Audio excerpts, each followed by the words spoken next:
ಊಟ ಚೆನ್ನಾಗಿತ್ತು. ಆದರೆ ನಾವು ಇನ್ನೊಂದು ಹೇಳಿದ್ದು ಅದೊಂದು ಐಟಮ್ ಮಿಸ್ ಆಗಿಬಿಟ್ಟಿದೆ. ಅದು ಹಾಗೆ ನಮ್ಮ ಅಣ್ಣ ಅದಕ್ಕೆ ಕೂಡ ಅವರು ಬಂದರು. ಅಂದರೆ ನಮ್ಮ ಪಪ್ಪನ ಅಣ್ಣನ ಮಗ ಮತ್ತು ಸೊಸೆ ಹೇಳಿ ರಶ್ಮಿ ಅವರು ಮಂಗಳೂರವರು, ಅವರ ಹಸ್ಬೆಂಡ್ ಆ್ಯಂಡ್ ವೈಫು ಮತ್ತು ಮಗನೂ ಕೂಡ ಬಂದಿದ್ದಾರೆ. ಹಾಗೆ ವಾಸಿಂ ಬ್ರೋ ಅವರು ಬಂದಿದ್ರು, ಫ್ಯಾಮಿಲಿ ಎಲ್ಲ ಕರ್ಕೊಂಡು ಬಂದಿದ್ರು. ತುಂಬಾನೇ ಖುಷಿ ಆಯಿತು. ಹಾಗೆ ನಮ್ಮ ಓನರ್ ಅವರು ಕೂಡ ಬಂದರು, ನನ್ನ ಮಗ ಕೂಡ ಇದ್ದ. ಹಾಗೆ ನೋಡಿ ನಮ್ಮ ಯಕ್ಷಿತ್ತು ಸಂಜೆ ಮೇಲೆ ಬಂದಿದ್ದೆ, ನಾನು ಮುಂಚೆನೇ ಹೇಳಿದ್ದ.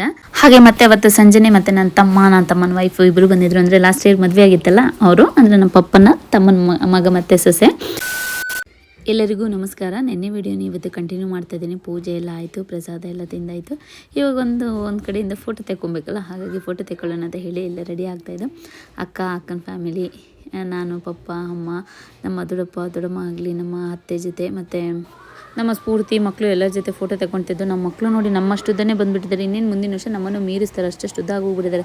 ಹಾಗೆ ಅಭಿ ಅಣ್ಣ ಮತ್ತು ಹಿಮಾಸಿಸ್ ಅವ್ರ ಜೊತೆ, ಹಾಗೆ ನಮ್ಮ ಪುರೋಹಿತರ ಜೊತೆ ಎಲ್ಲ ಫೋಟೋ ತೆಕ್ಕೊಂಡು, ಏನೋ ಲಾಸ್ಟಿಗೆ ಎಷ್ಟು ವೀಡಿಯೋ ಮಾಡಿಕೊಂಡ್ರು ಫೋಟೋ ತೊಗೊಂಡ್ಮೇಲೆ ಅಲ್ವೇ ಸಮಾಧಾನ ಆಗೋದು.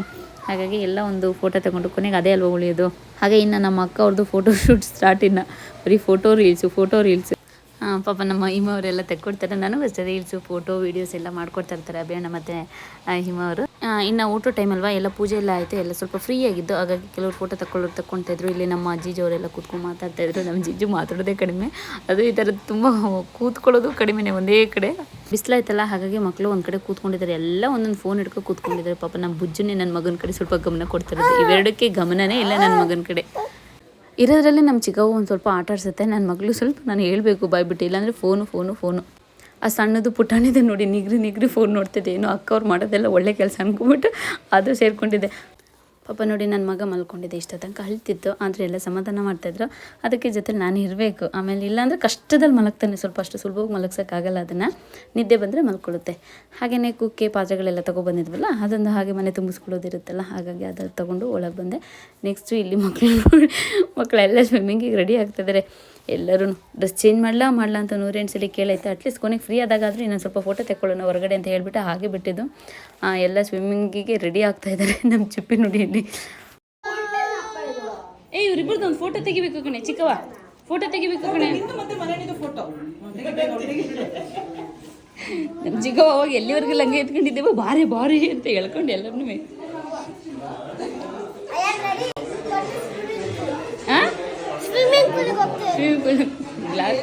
ಗ್ಲಾಸ್ ಉಲ್ಟಾ ಹಾಕೊಂಡ್ರೆ ಪರವಾಗಿಲ್ಲ. ಮತ್ತೆ ನಮ್ಮ ಚಿಕ್ಕ ಬೆಳಿಗ್ಗೆ ಆಟ ಆಡೋಕೆ ಹೋಗಿ ಅವಳು ಕಿರ್ಚಿದ್ದು ಕೂಗಾಡ್ತಾ ಇದ್ದಿದ್ದು. ನಮ್ಗೆ ಆ ಹೋಮ ಎಲ್ಲ ಮಾಡಬೇಕು, ಆ ಗಂಟೆ ಸೌಂಡಲ್ಲಿ ಕೂಡ ಕೇಳಿಸ್ತಾ ಇತ್ತು, ಅಷ್ಟು ಜೋರಾಗಿ ಕಿರ್ಚ್ತಾ ಇತ್ತು. ನೋಡಿ ಚಿಕ್ಕದೆ ನಮ್ಮ ಚಿಕ್ಕವನ ಹತ್ರ ಗ್ಲಾಸ್ ಕಿತ್ಕೊಂಡು ಹಾಕೊಳ್ತಾ ಇದೆ. ಹಾಗೆ ನಮ್ಮ ಓನರ್ ಅವರು ಕೂಡ ಬಂದರು, ನನ್ನ ಮಗ ಕೂಡ ಇದ್ದ. ಅವರು ಕೂಡ ಸ್ವಲ್ಪ ಲೇಟೇ ಆಯಿತು. ಅಂದರೆ ಪಾಪ ಮಗಳಿಗೆ ಕಾಲೇಜ್ ಇತ್ತು, ಎಕ್ಸಾಮ್ಸ್ ಇತ್ತಲ್ಲ, ಅವಳನ್ನ ಎಲ್ಲ ಕಳಿಸಿ ಆಮೇಲೆ ಅಲ್ಲಿಂದ ಬರೋದು ಇನ್ನೂ 1 ಗಂಟೆ ಆಗುತ್ತೆ. ಅಲ್ಲಿಂದ ಇಲ್ಲಿಗೆ ಕರೆಕ್ಟ್ ಎಕ್ಸಾಕ್ಟ್ 1 ಗಂಟೆ ಆಗುತ್ತೆ. ಸೊ ಹಾಗಾಗಿ ಅವರು ಕೂಡ ಬಂದಿದ್ದು ಲೇಟ್ ಆಯಿತು. ಅಜ್ಜಿ ಕೂಡ ಬಂದಿದ್ದರು, ತುಂಬಾ ಖುಷಿ ಆಯಿತು. ಹಾಗೆ ನನ್ನ ಮಗನೂ ಸ್ವಲ್ಪ ಕಿರಿಕ್ ಮಾಡ್ತಾ ಇದ್ದ. ಅಂದರೆ ಎಲ್ಲರೂ ಎತ್ಕೊಳೋದು ಮಾಡೋದು, ಅದಕ್ಕೆ ಮೈ ಕೈ ನೋವು ಸುಸ್ತು ಎಲ್ಲ ಆಗುತ್ತಲ್ಲ, ಒಂಥರ ಕಿರಿಕಿರಿ. ಆ ಬಟ್ಟೆ ಬೇರೆ ಸ್ವಲ್ಪ ಫುಲ್ ಹಾಕ್ಬಿಟ್ಟಿದ್ನಲ್ಲ, ಅದು ಕೂಡ ಸ್ವಲ್ಪ ಅಳ್ತಾ ಇತ್ತು. ಸ್ವಲ್ಪ ಏನು ಫುಲ್ ಅಳ್ತಾ ಇತ್ತು. ಬಟ್ ಅವತ್ತಿನ ದಿನ ರಿಸ್ಕ್ ನಂಗಿರಲಿಲ್ಲ, ಅವ್ರುಗಳಿಗಿತ್ತು.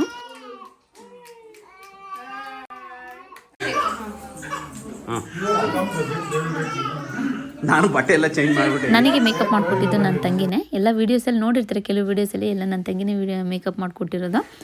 ನಿಮಗೂ ಏನಾದರೂ ಇಂಟ್ರೆಸ್ಟ್ ಇದ್ದು ನಿಮ್ಮ ಫಂಕ್ಷನ್ಸ್ಗೆ ಏನಾದರೂ ಹೇಳಬೇಕು ಅಂತ ಇದ್ದರೆ ನನ್ನ ತಂಗಿದು ಇನ್ಸ್ಟಾಗ್ರಾಮ್ ಪ್ರೊಫೈಲ್ನ ನಾನು ಲಿಂಕ್ ಮಾಡಿರ್ತೀನಿ, ಡಿಸ್ಕ್ರಿಪ್ಷನಲ್ಲಿ ಹೋಗಿ ಚೆಕ್ ಮಾಡಿ. ನಮ್ಮ ಮನೆಯವ್ರಿಗೆ ನೋಡಿ ಎಷ್ಟು ಅರ್ಜೆಂಟ್ ಡ್ರೆಸ್ ಚೇಂಜೇ ಮಾಡೈತಿ. ಏನಿಲ್ಲ, ಒಂದು 12:30 ಹೊತ್ತಿಗೆ ಎಲ್ಲ ಮುಗಿದೋಗಿತ್ತು. ಸ್ವಲ್ಪ ಹಿಂಸೆ ಆಗ್ತಾಯಿತ್ತಂತೆ, ಎಡಿಟ್ ಮಾಡೋಕ್ಕೆಲ್ಲ ಆಗ್ತಾ ಇರಲಿಲ್ವಲ್ಲ. ಇವತ್ತು ಅವ್ರ ಮನೇನೇ ಗುರುಪ್ರೇಷ, ಆದರೂ ಕೂಡ ಎಡಿಟ್ ಮಾಡ್ತಾ ಕೂತಿದ್ರು. ನೋಡಿ ಎಲ್ಲ ಇಲ್ಲಿ ನಿಂತಿದ್ದಾರೆ. ನಾನೇ ವಿಡಿಯೋ ಎಡಿಟ್ ಮಾಡ್ತಿದ್ದೆ, ನಿಂತಿದ್ದಾರೆ ಅಂತ ಅನ್ಕೊಳ್ತಾ ಇದ್ದೆ. ನೋಡಿದ್ರೆ ಅಲ್ಲಿ ಲಿಫ್ಟಿಗೆ ವೆಯ್ಟ್ ಮಾಡ್ತಾ ನಿಂತಿದ್ದಾರೆ.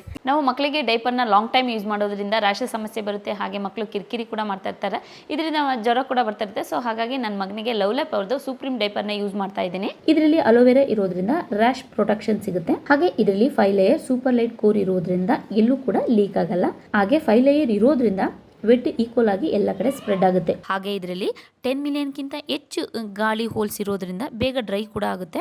ಈ ಡ್ರೈನೆಸ್ ಲಾಂಗ್ ಲಾಸ್ಟಿಂಗ್ ಕೂಡ ಇರುತ್ತೆ. ವೆಟ್ ಇದರೊಳಗೆ ಜೆಲ್ ರೀತಿ ಕನ್ವರ್ಟ್ ಆಗುತ್ತೆ. ಹಾಗೆ ಸ್ಟ್ರೆಚಬಲ್ ಎಲಾಸ್ಟಿಕ್ ಇರೋದ್ರಿಂದ ಎಲ್ಲೂ ಕೂಡ ಲೀಕ್ ಆಗಲ್ಲ. ಇದರಲ್ಲಿ ಫ್ರಂಟ್ ಮತ್ತೆ ಬ್ಯಾಕ್ ಈ ತರ ಇಂಡಿಕೇಟರ್ ಕೊಟ್ಟಿರ್ತಾರೆ. ಈ ಯೆಲ್ಲೋ ಲೈನ್ ಇದೆಯಲ್ಲ ಇದು ವೆಟ್ ಫುಲ್ ಆದಾಗ ಗ್ರೀನ್ ಕಲರ್ಗೆ ಕನ್ವರ್ಟ್ ಆಗ್ತದೆ. ಹಾಗೆ ಇದರಲ್ಲಿ ಡಿಸ್ಪೋಸಬಲ್ ಟೇಪ್ ಇರೋದ್ರಿಂದ ಡೈಪರ್ ಯೂಸ್ ಆದಮೇಲೆ ಇದನ್ನು ಈ ರೀತಿ ಸುತ್ತಿ ಡಿಸ್ಪೋಸ್ ಮಾಡ್ಬೋದು. ಈ ಡೈಪರ್ಗಳು ಡಿಫ್ರೆಂಟ್ ಸೈಜಲ್ಲಿ ಸಿಗುತ್ತೆ. ನೀವು ನಿಮ್ಮ ಮಕ್ಕಳಿಗೆ ಅನುಕೂಲ ಆಗೋ ರೀತಿ ಇದನ್ನು ಖರೀದಿ ಮಾಡ್ಬೋದು. ಈ ಪ್ರಾಡಕ್ಟ್ನ ಏನಾದರೂ ನೀವು ಖರೀದಿ ಮಾಡಬೇಕು ಅಂತ ಇದ್ದರೆ ಇದ್ರ ಲಿಂಕ್ನ ನಾನು ಡಿಸ್ಕ್ರಿಪ್ಷನ್ ಬಾಕ್ಸಲ್ಲಿ ಕೊಟ್ಟಿರ್ತೀನಿ, ಹೋಗಿ ಚೆಕ್ ಮಾಡಿ ಬೈ ಮಾಡ್ಬೋದು. 4 ಬೋರ್ವೆಲ್ ಮಾಡಿದ್ದಾರೆ. ಸ್ಟೋರ್ ಮಾಡಿ ಯಾವಾಗಲೂ ರನ್ನಿಂಗ್ ಇರ್ತವೇನೋ, ಸ್ಟೋರ್ ಮಾಡಿ ಇಟ್ಟಿರ್ತಾರೆ ನೋಡಿದೆ. ಸಿಸ್ಟಮು ಈ ಕಡೆ ಅಲ್ವಾ? ತಿರುಗ್ತಾ ಇದ್ರು ಬರೀ ಆ ಕಡೆ ಮಾತ್ರ, ಎಲ್ಲಿ ಗಿಡ ಇದೆ ಅಲ್ಲಿಗೆ ಮಾತ್ರ ಬೀಳಂಗೆ ಮಾಡೋದು.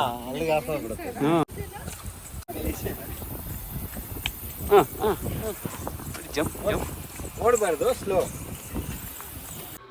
ಅಂದರೆ ಊಟ ಟೈಮ್ ಆಯ್ತಲ್ಲ, ಸೊ ಹಾಗಾಗಿ ಊಟಕ್ಕೆ ಹೋಗ್ತಾಯಿದ್ದು. ಅಂದರೆ ನಾವು ಹಾಲ್ ಇಲ್ಲಿ ಬುಕ್ ಮಾಡಿದ್ದು, ಮನೆಯಿಂದ ಇಲ್ಲಿಗೆ ಸ್ವಲ್ಪ ದೂರ ಆಗುತ್ತೆ, ತುಂಬ ಏನಲ್ಲ. ಎಲ್ಲ ಮಾತಾಡಿಕೊಂಡು ಬರೋದ್ರೊಳಗೆ ಇಲ್ಲಿಗೆ ಬಂದಿದೆ, ರೀಚ್ ಆಗಿದೆ ಗೊತ್ತಾಗಲ್ಲ. ಸೊ ಹಾಗಾಗಿ ಎಲ್ಲ ಊಟಕ್ಕೆ ಬಂದಿದ್ವಿ. ಇಲ್ಲಿ ಎಂಥ ಗಾಳಿ ಬೀಸ್ತಿದೆ ಗೊತ್ತಾ, ಇವತ್ತು ವಿಪರೀತ ಗಾಳಿ ಇತ್ತು. ಆ ಸೌಂಡ್ ಕೇಳಿಸ್ಕೊಳ್ಳಿ ಹೇಗಿದೆ ಅಂತ ಹೇಳಿ.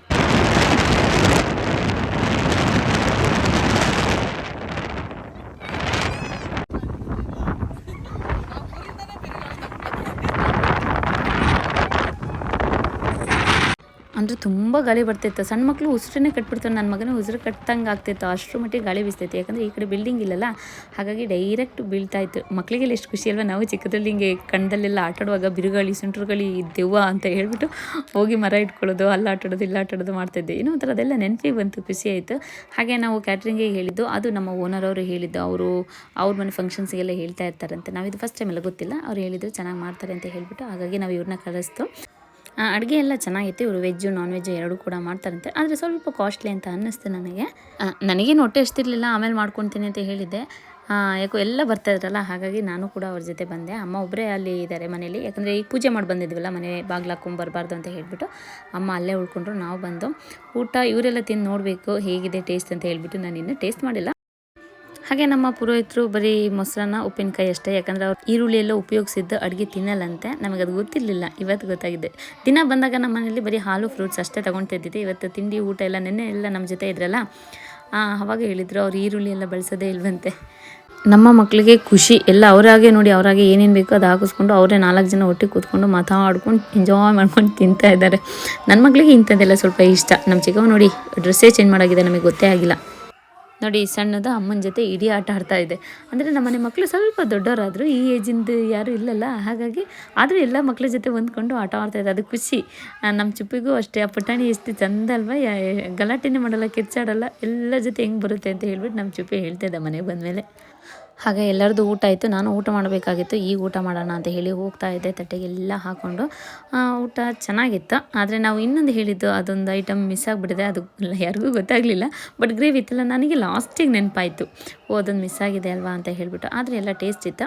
ಉಪ್ಪಿನಕಾಯಿ, ಮೊಸರು, ರಸಮಲ, sambar, white rice, gravy, capsicum gravy, raita, pulao, ಮೆಣಸಿನಕಾಯಿ ಬಜ್ಜಿ, ಹಪ್ಪಳ, ಪನ್ನೀರು ಕಬಾಬು, ಮತ್ತು ನೀವೆಲ್ಲ ಬೀನ್ಸ್ ಕಾಳ್ಪಲ್ಯ, ಕಾಂಗ್ರೆಸ್ ಕೋಸಂಬರಿ, ಪೈನಾಪಲ್ ಜಿಲೇಬಿ. ಹೇಗಿದೆ ಅಡುಗೆ ಎಲ್ಲ? ಚೆನ್ನಾಗಿದೆ. ನಿಮ್ಮನೆ ಅಡುಗೆ ನಾವು ಕೇಳ್ತೀವಿ. ಇಲ್ಲ, ಪಲಾವ್ ಚೆನ್ನಾಗಿದೆ.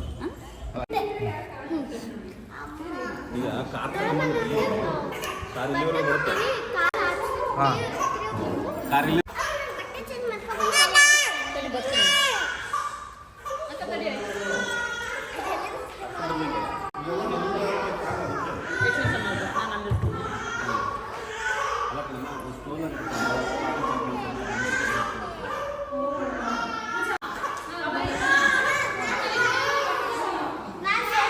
ನಾನು ಎತ್ಕೊಂಡಾಗ ಪಾಪು ಮಲಗಿದ್ದ. ಆಮೇಲೆ ಅಕ್ಕಂಗೆ ಕೊಟ್ಟನಲ್ವಾ, ಸ್ವಲ್ಪ ಅಳ್ತಿದ್ದ. ಹಾಗಾಗಿ ಅಕ್ಕ ನಾನು ಮನೆಗೆ ಹೋಗಿರ್ತೀನಿ, ನೀನು ಬಾ ಅಂತ ಹೇಳ್ಬಿಟ್ಟು ಹೋದ್ಲು. ನಾನು ಊಟ ಮಾಡಿ ಬೀಡ ಎಲ್ಲ ಹಾಕ್ಕೊಂಡು ಅಲ್ಲಿಂದ ನಾವು ಕೂಡ ಹೊರಟು. ಊಟ ಬುಜ್ಜು ಬಟ್ಟೆ ಕೊಡಿ ದೊಡ್ಡಮ್ಮ, ಬಟ್ಟೆ ಕೊಡಿ ದೊಡ್ಡಮ್ಮ. ನಮ್ಮ ಬುಜ್ಜಿಗೆ ಸ್ವಿಮ್ಮಿಂಗ್ ಬಟ್ಟೆ ಬೇಕಂತೆ, ಫಸ್ಟ್ ನೆಗಿಬೇಕಂತೆ. ಅದೇ ಕಾಯ್ತಾ ಇದ್ದಾರೆ, ಈಗ ಟೈಮ್ ಇಷ್ಟು. ಇಲ್ಲೇ ಚುಟ್ಟಿ ಬಿಟ್ಟು ನೋಡ್ದ, ಇವಳನ್ನ ನೋಡ, ಅವಳು ಕಲ್ತಿದ್ದು ಕೆಳಗೆ ಬಿದ್ದು ಮಗಳೇ.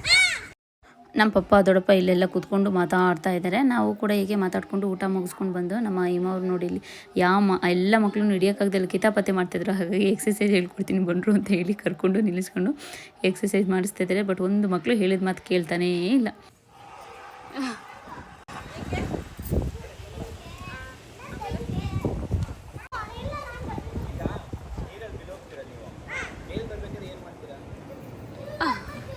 ಹಾಗೆ ಊಟ ಎಲ್ಲ ಮುಗಿಸ್ಕೊಂಡು ಬಂದು ನಮ್ಮ ಓನರ್ ಅವರೆಲ್ಲ ಹೊರಡ್ತೀವಿ ಅಂತ ಹೇಳಿ ಹೊರಟರು. ಆದರೆ ಮಗಳಿಗೆ ಕಾಲೇಜ್ ಇದೆಯಲ್ಲ ಇನ್ನೇನು ಬರೋ ಟೈಮ್ ಆಯಿತು, ಹಾಗಾಗಿ ಹೊರಡ್ತೀವಿ ಅಂತ ಹೇಳಿ ಹಾಗೆ ಮಗಳಿಗೆ ಫೋನ್ ಮಾಡಿ ಪೂಜಾಕ್ಕ ಜೊತೆ ಮಾತಾಡು ಅಂತ ಹೇಳಿ ಫೋನ್ ಮಾಡಿಕೊಟ್ರು.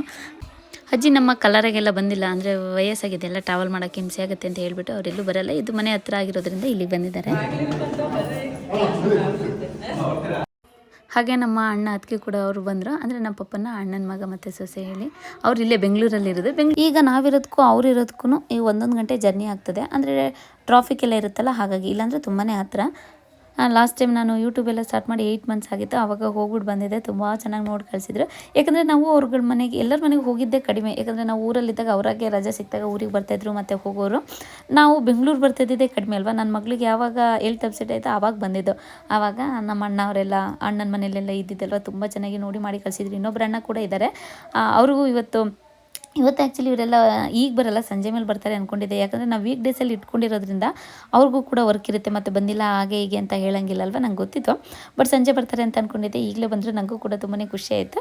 ಎಲ್ಲ ಅಂದರೆ ಪೂಜೆ ಎಲ್ಲ ಮುಗಿಸ್ಕೊಂಡು ಊಟ ಎಲ್ಲ ಮಾಡಿಕೊಂಡು ಮತ್ತೆ ಅವ್ರು ಹೊರಟ್ರು. ಇನ್ನು ಮಕ್ಕಳು ಬರೋ ಟೈಮ್ ಆಗುತ್ತಲ್ಲ ಅಂತ ಹೇಳಿಬಿಟ್ಟು ಹಾಗೆ ಎಲ್ಲರೂ ಅಪ್ರೂಪದಾಗ ಒಟ್ಟಿಗೆ ಸಿಗ್ತೀವಲ್ಲ, ಎಲ್ಲ ಮಾತಾಡ್ತಾ ನಿಂತಿದ್ವಿ. ನಮ್ಮ ಬುಜ್ಜು ನೋಡಿ ಇಷ್ಟೊತ್ತು ಸ್ವಿಮ್ಮಿಂಗ್ ಪೂಲಲ್ಲಿ ಆಟ ಆಡ್ತಾಯಿತ್ತು. ಈಗ ಅವರಮ್ಮ ಕರ್ಕೊಂಬಂದರು, ಬಾ ಹೋಗೋಣ ಅಂತೇಳಿ. ಅದಕ್ಕೆ ಅಷ್ಟು ದುಃಖ ಅದು ನೋಡಿ ನನಗೆ ಹೊಟ್ಟೆ ಉರಿತಿದೆ ಪಾಪ. ಈಗ ವಿಡಿಯೋ ಎಡಿಟ್ ಮಾಡುವಾಗ ಅಂದರೆ ಅವರೆಲ್ಲ ಇನ್ನೂ ಆಟ ಆಡ್ತಾಯಿದ್ರು ಅಲ್ಲಿ, ಹಾಗಾಗಿ ಇಲ್ಲೇ ನಿಂತ್ಕೊಂಡು ನೋಡ್ತೀನಿ, ಅಮ್ಮ ನನಗೆ ಬಾಯ್ ಮಾಡಿ ಬರ್ತೀನಿ ಅಂತ ಹೇಳಿ ದುಃಖ ಮಾಡ್ಕೊತಾ ಇದೆ. ನಮ್ಮ ಅಣ್ಣವರೆಲ್ಲ ಆವಾಗಲೇ ಹೋದರು. ನಮ್ಮ ಅಣ್ಣವ್ರ ಜೊತೆ ನಮ್ಮ ಬಾವನು ಮತ್ತು ನಮ್ಮ ಅತ್ತೆನೂ ಹೋದರು. ನಮ್ಮ ಅತ್ತೆ ಹೋಗಿರೋದು ನಮ್ಮ ಮನೆಯವರಿಗೆ ಗೊತ್ತಿಲ್ಲ. ನಮ್ಮ ಅತ್ತೆ ಆ್ಯಕ್ಚುಲಿ ಹೋಗುವಾಗ ನಮ್ಮ ಮನೆಯವರಿಗೆ ಹೇಳೇ ಹೋಗಲಿಲ್ಲ. ಇನ್ನು ಹೇಳಿದ್ರೆ ನೀನು ಮತ್ತೆ ಉಳಿಸ್ಕೊಂತೀನಿ, ನಾನು ಹೋಗಕ್ಕೆ ಬಿಡಲ್ಲ, ಕೆಲಸ ಕಾರ್ಯಗಳಿದೆ ಅಂತ ಹೇಳ್ಬಿಟ್ಟು ಅವ್ರು ನಮ್ಮ ಅಣ್ಣನ ಜೊತೆನೇ ಹೋದ್ರು. ಪಾಪ ನಮ್ಮ ಬುಜ್ಜು ಅಳ್ತಾ ಹೋಗಿದ್ದು ನೋಡಿ ನನಗೆ ತುಂಬ ಬೇಜಾರಾಗ್ತದೆ. ಇನ್ನೊಂದ್ಸರಿ ಕರ್ಸ್ಕೊಬೇಕು ನಾನು ಹಾಸನೆಲ್ಲ ಬೆಂಗಳೂರಿಗೆ ಹೋದ್ಮೇಲೆ. ಹಾಗೆ ನಮ್ಮ ಅಣ್ಣ ಮತ್ತು ಹಿಮ ಅವರು ಕೂಡ ಹೊರಟರು. ಅಷ್ಟೊಳಗೆ ಬೆಡ್ ಬಂದಿತ್ತು ನಮ್ಮ ಮನೆಯವ್ರು, ಹಂಗಂತ ಅಲ್ಲಿ ಹೋಗಿದ್ರು ನಾನು ಫೋನ್ ತೊಗೊಂಡು. ಹಾಗಾಗಿ ವೀಡಿಯೋ ಮಾಡ್ಕೊಳ್ಳೋಕ್ಕಾಗಲಿಲ್ಲ. ನಮ್ಮ ಅಣ್ಣವರೆಲ್ಲ ಹೋಗಿದ್ದನ್ನು. ಇದು ನಮ್ಮ ಜೆ.ಸಿ. Road king. ಹಾಗೆ ವಾಸಿಂ ಬ್ರೋ ಅವ್ರು ಬಂದಿದ್ರು, ಫ್ಯಾಮಿಲಿ ಎಲ್ಲ ಕರ್ಕೊಬಂದಿದ್ರು. ತುಂಬಾ ಖುಷಿ ಆಯಿತು. ಆ್ಯಕ್ಚುಲಿ ತುಂಬ ಲೇಟಾಗಿ ಬಂದರು, ಸಂಜೆ ಆಗಿತ್ತು ಅವ್ರು ಬಂದಿದ್ದು. ಇವ್ರು ಮಾತ್ರ ತುಂಬ ಪ್ರೀತಿ ವಿಶ್ವಾಸದಿಂದ ನಮ್ಮ ಕಾಣ್ತಾರೆ. ನಮ್ಮನೆಯವರು ಅಂದರೆ ಅವರಿಗೆ ತುಂಬಾ ಇಷ್ಟ. ನಮ್ಮನೆಯವ್ರಿಗೂ ಅಷ್ಟೇ ವಾಸಿಂ ಬ್ರೋ ಅಂದರೆ ತುಂಬಾ ಇಷ್ಟ. ಯಾಕಂದರೆ ನಾನು ಪ್ರೆಗ್ನೆಂಟ್ ಆಗಿದ್ದಾಗ ಕೂಡ ಅಷ್ಟೇ ನನಗೆ ಬಿರಿಯಾನಿ ಆಗಲಿ, ನನಗೂ ಕೂಡ ಅಡುಗೆ ಎಲ್ಲ ಮಾಡ್ಕೊಟ್ಟು ಕಳಿಸಿದ್ರು. ಹಾಗೆ ನಮ್ಮ ಅಣ್ಣವರು ಕೂಡ ನನಗೆ ಪ್ರೆಗ್ನೆಂಟ್ ಅಂದಾಗ 3 ಮಂತ್ಸಲ್ಲೇ ನನಗೆ ಅಡುಗೆ ಎಲ್ಲ ಒಂದ್ಸರಿ ಮಾಡ್ಕೊಬಿಟ್ಟು ಬಂದಿದ್ರು. ನನಗೆ ವಿಡಿಯೋದಲ್ಲಿ ಹೇಳಿದೆ, ಬಟ್ ನನಗೆ ಅವಾಗ 3 ಮಂತ್ಸ್ ಅಂತ ಹೇಳಿರಲಿಲ್ಲ. ಆ್ಯಕ್ಚುಲಿ ವಾಸಿಂ ಬ್ರೋ ಅವರು ಸತೀಶ್ ಅಣ್ಣನ ಕಡೆಯಿಂದ ನನಗೆ ತುಂಬಾ ಹೆಲ್ಪ್ ಆಗಿದೆ ಅಂತ ಹೇಳ್ತಿರ್ತಾರೆ. ಆದರೆ ನಮ್ಮನ್ನು ಅಷ್ಟೇ ಅವ್ರು ಎಷ್ಟು ಪ್ರೀತಿಯಲ್ಲಿ ಕಾಣ್ತಾರೆ ಅಂದರೆ, ನಮ್ಮನೆಯವರು ಕಾರಿಗಾಗಲಿ ಬೈಕಿಗಾಗಲಿ ಏನಾರು ಆಯಿತು ಏನಾರು ಅಂದರೆ ಸಾಕು, ವಾಸಿಂ ಬ್ರೋ ಹಿಂಗಾಗಿದೆ ಏನು ಮಾಡೋದು ಅಂದರೆ ಸಾಕು, ಅಣ್ಣ ನಾನು ಇದೀನಿ ಬನ್ನಿ, ಅಣ್ಣ ತಗೊಬನ್ನಿ, ನೀವು ಏನು ಯೋಚನೆ ಮಾಡಬೇಡಿ ತಗೊಬನ್ನಿ. ಎಷ್ಟೇ ಬ್ಯುಸಿ ಇದ್ದರೂ ಕೂಡ ಹೇಳ್ತಿರ್ತಾರೆ, ನಾನು ಮಾಡ್ಕೊಡ್ತೀನಿ ಬನ್ನಿ ಅಣ್ಣ ಅಂತ ಹೇಳ್ತಿರ್ತಾರೆ. ಬನ್ನಿ ರಜಲ್ ವಿಕೆಟಲ್ಲಿ.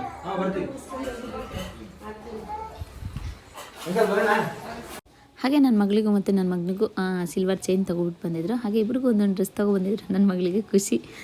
ಇದು ಆ್ಯಕ್ಚುಲಿ ನಮ್ಮ ಅಪಾರ್ಟ್ಮೆಂಟಲ್ಲಿ ಇರೋದು ಅನಿಸುತ್ತೆ ಸೆಲೂನು. ನಾನು ಹೋಗಿಲ್ಲ, ಇದೇ ಫಸ್ಟ್ ನಾನು ಕೂಡ ವೀಡಿಯೋದಲ್ಲಿ ನೋಡ್ತಾ ಇರೋದು. ನೆಕ್ಸ್ಟ್ ಹೋಗ್ಬೇಕು ಅಲ್ಲಿದ್ದಾಗ, ಇನ್ನೇನು ಅಲ್ಲೇ ಹೋಗ್ಬೇಕಲ್ವ. ಇನ್ನು ಮಕ್ಕಳು ಮರಿ ಇದ್ದಾಗ ಏನೂ ಮಾಡೋಕ್ಕಾಗಲ್ಲ. ನನಗಂತೂ ಇದೆಲ್ಲ ಇಂಟ್ರೆಸ್ಟ್ ಕಡಿಮೆ ಆಗಿದೆ. ಇನ್ನೂ 1.5 ವರ್ಷ 2 ವರ್ಷ ಆದಮೇಲೆ ಪಾರ್ಲರ್ಗೆಲ್ಲ ಹೋಗೋದು. ಇನ್ನು ಅಲ್ಲಿವರೆಗೂ ನಾನು ಊರಲ್ಲೇ ಇರ್ತೀನಲ್ಲ, ಇನ್ನು ಮಗ್ಗೆಲ್ಲೇ ಹೋಗೋದು ನಮ್ಮ ನಳಿನಿ ಅಕ್ಕ ಅವರು ಇದಕ್ಕೆ ಶಾಪ್ಗೆ.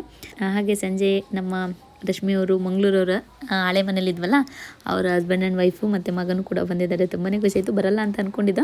ಅವ್ರಿಗೂ ಕೂಡ ಪಾಪ ಯಶವಂತಪುರದಲ್ಲಿ ಅವ್ರಿಗೆ ವರ್ಕ್ ಇರೋದು, ಅದನ್ನು ಮುಗಿಸ್ಕೊಂಡು ಪಾಪ ಮನೆಗೆ ಹೋಗಿ ಮಗಳು ಪಾಪನ ಕರ್ಕೊಂಡು ಬಂದಿರೋದು. ಹಾಗೆ ನೋಡಿ ನಮ್ಮ ಯಕ್ಷಿತ್ತು ಸಂಜೆ ಮೇಲೆ ಬಂದಿದ್ದೆ. ನಾನು ಮುಂಚೆನೇ ಹೇಳಿದ್ದ ನಾನೆಲ್ಲೋ ಹೋಗ್ತಾಯಿದ್ದೀನಿ, ಆ ಕೆಲಸ ಮುಗಿದ್ಮೇಲೆ ಸಂಜೆ ಬರ್ತೀನಿ ಅಂತ ಹೇಳಿಬಿಟ್ಟು. ಹಾಗಾಗಿ ಅವನು ಈಗ ಬಂದಿದ್ದಾನೆ. ಎಲ್ಲರೂ ಸ್ವಲ್ಪ ಅವ್ರವ್ರ ಕೆಲಸದಲ್ಲಿ ಬ್ಯುಸಿ ಇದ್ದಾರೆ. ಅದು ಅಲ್ಲದೆ ನಾವು ವೀಕ್ ಡೇಸಲ್ಲಿ ಇಟ್ಕೊಂಡಿರೋದಲ್ವಾ, ಎಲ್ಲರೂ ಸ್ವಲ್ಪ ಅವ್ರವ್ರಿಗೆ ಟೈಮ್ ಅಡ್ಜಸ್ಟ್ ಆದಾಗೆಲ್ಲ ಬರ್ತಾಯಿದ್ದಾರೆ, ಹೋಗ್ತಿದ್ದಾರೆ. ಹಾಗೆ ನಮ್ಮ ರಶ್ಮಿಯವರು ಕೂಡ ಬಂದು ತುಂಬ ಹೊತ್ತು ಮಾತಾಡ್ದು. ಮಕ್ಕಳು ಕೂಡ ಅಷ್ಟೇ, ಸ್ಟಾರ್ಟಿಂಗ್ ಹೋಗೋ ಟೈಮಲ್ಲಿ ಬಂದಾಗ ಫೋನ್ ಇಟ್ಕೊಂಡಿದ್ರು. ಆಮೇಲೆ ಹೋಗೋ ಟೈಮಲ್ಲಿ ಒಬ್ರನ್ನೊಬ್ರು ಬಿಟ್ಟು ಹೋಗೋಕ್ಕೆ ಅವಕ್ಕೆ ಬೇಜಾರಾಗ್ತಾ ಇದೆ. ಅದಕ್ಕೆ ನೀವು ಮೊದಲು ಬಂದಿದ್ದ ತಕ್ಷಣ ಫೋನ್ ನೋಡ್ತಾ ಕೂತ್ಕೊಂಡ್ರಿ ಇಬ್ರು.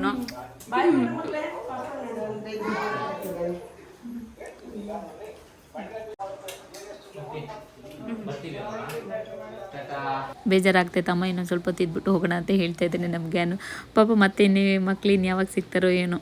ಅಲ್ಲಿ ಸಂಜೆ 7 ಗಂಟೆ 7:30ವರೆಗೂ ಆಟ ಆಡ್ಕೊಳ್ಳೋರು ಅವ್ರ ಮನೆಯಿಂದ ನಮ್ಮ ಮನೆಯಿಂದ ಅವ್ರ ಮನೆಗೆ ಹೋಗೋದು ಬರೋದು ಆಟ ಆಡ್ಕೊಳ್ಳೋದು ಮಾಡ್ತಾಯಿದ್ರು. ಪಾಪ ಈಗ ತುಂಬ ಮಿಸ್ ಮಾಡ್ಕೊತಿದ್ದಾರೆ. ನಮಗೂ ಅಷ್ಟೇ ತುಂಬಾ ಬೇಜಾರಾಗ್ತಾಯಿದೆ. ಅದರಲ್ಲೂ ನಮ್ಮ ಅಮ್ಮಂಗೂ ಮತ್ತು ರಶ್ಮಿಯವರು ಅಂದರೆ ಸ್ವಲ್ಪ ಜಾಸ್ತಿ ಮಾತಾಡ್ಕೊಂಡಿದ್ರು. ಲಾಸ್ಟ್ ಟೈಮಲ್ಲಿ ಅಮ್ಮ ನನ್ನ ಜೊತೆ ಇದ್ರಲ್ಲ, ಆವಾಗ ಬಟ್ಟೆ ಒಣಗಾಕಕ್ಕೆ ಅವ್ರು ಬರೋರು, ನಮ್ಮ ಅಮ್ಮನ ಜೊತೆ ಮಾತಾಡೋರು. ಅವ್ರಿಗೂ ಖುಷಿ, ನಮ್ಮಮ್ಮ ಅಂದರೆ ಅವ್ರಿಗೂ ಇಷ್ಟ, ನಮ್ಮಮ್ಮಂಗೂ ಅವರು ಅಂದರೆ ತುಂಬಾ ಇಷ್ಟ. ಎಷ್ಟು ಪ್ರೀತಿ ಮಾಡುತ್ತೆ, ಎಷ್ಟು ಚೆನ್ನಾಗಿ ಮಾತಾಡುತ್ತೆ, ಎಷ್ಟು ಹಚ್ಕೊಳ್ಳುತ್ತಲ್ವ ಅಂತ ಅಮ್ಮ ಹೇಳ್ತಾ ಇರ್ತಾರೆ. ಹಾಗೂ ಇವತ್ತಿಗೂ ಕೂಡ ಫೋನಲ್ಲಿ ಮಾತಾಡ್ಕೊಳ್ತಾ ಇರ್ತಾರೆ ಇಬ್ಬರು. ನಾನು ಸ್ವಲ್ಪ ಪಾಪ ಇರೋದ್ರಿಂದ ಕಡಿಮೆ ಆಗಿದೆ, ಮಾತಾಡಬೇಕು. ನಾನು ಬೆಂಗಳೂರು ಹೋದಾಗ ಮತ್ತೆ ಅವರೆಲ್ಲನೂ ಒಂದ್ಸರಿ ಕರೆಸ್ಕೊಬೇಕು. ಹಾಗೆ ಮತ್ತೆ ಅವತ್ತು ಸಂಜೆನೆ ಮತ್ತೆ ನನ್ನ ತಮ್ಮನ ವೈಫ್ ಇಬ್ಬರು ಬಂದಿದ್ರು. ಅಂದರೆ ಲಾಸ್ಟ್ ಇಯರ್ ಮದುವೆ ಆಗಿತ್ತಲ್ಲ ಅವರು, ಅಂದರೆ ನಮ್ಮ ಪಪ್ಪನ ತಮ್ಮನ ಮಗ ಮತ್ತು ಸೊಸೆ. ಅವ್ನು ಮುಂಚೆನೇ ಹೇಳಿದ್ದ, ಎಲ್ಲ ಪೂಜಕ್ಕೆ ಬೆಳಗ್ಗೆ ಆಗಲ್ಲ, ನಾನು ಕೆಲಸ ಇದೆ, ಸಂಜೆನೇ ವರ್ಷನ್ ಕರ್ಕೊಬಿಟ್ಟು ಬರ್ತೀನಿ, ಕೆಲಸ ಎಲ್ಲ ಮುಗಿಸ್ಕೊಂಡು ಅಂತ.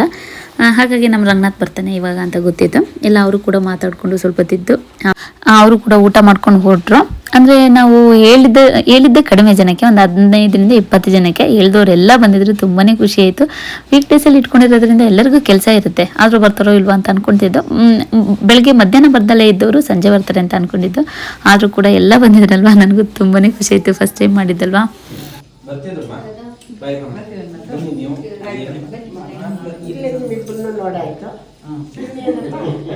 ಇನ್ನು ಸೆಪ್ಟೆಂಬರ್ಗೆ, ಇನ್ನು ಸೆಪ್ಟೆಂಬರ್. ಓಕೆ, ಸದ್ಯಕ್ಕೆ ಇವತ್ತಿಗೆ ಈ ವಿಡಿಯೋನ ಇಲ್ಲಿಗೆ ಮುಗಿಸ್ತಾ ಇದ್ದೀನಿ. ನಾಳೆ ಮತ್ತೆ ಇನ್ನೊಂದು ವಿಡಿಯೋದಲ್ಲಿ ಸಿಗ್ತೀನಿ. ಅಲ್ಲಿವರೆಗೂ ಎಲ್ರಿಗೂ ಧನ್ಯವಾದಗಳು.